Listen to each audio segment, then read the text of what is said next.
बिस्मिल्लाहिर्रहमानिर्रहीम। अस्सलाम वालेकुम दोस्तों, आप देख रहे हैं poultry discussion with Imran Rana.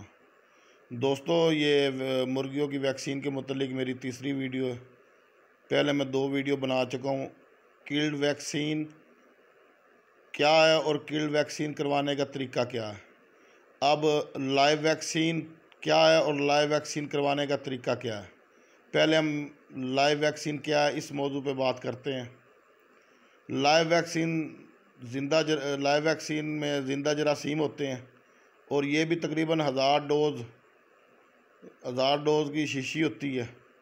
और ये पाकिस्तानी कंडीशन के मुताबिक 3 स्ट्रेन में दस्तयाब है: एंडी, आईबी, गम्बोरो। ब्रैलर में गम्बोरो के डबल शाट भी होता है, सिंगल शाट भी होता है। एंडी के 3 शाट होते हैं, आईबी के 2 होते हैं।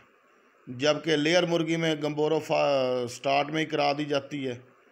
तकरीबन 45 दिन के बाद अंडे वाली मुर्गी को गम्बोरो का कोई ख़तरा नहीं होता। और एंडी, आईबी, गम्बोरो को तकरीबन हर माह कराई जाती है, अंडे के प्रोडक्शन के दौरान भी और रेयरिंग के दौरान भी तकरीबन। तो दोस्तों, ये है लाइव वैक्सीन। इसके बाद अगली वीडियो में आपको लाइव वैक्सीन कराने का तरीक़ाकार बताऊँगा।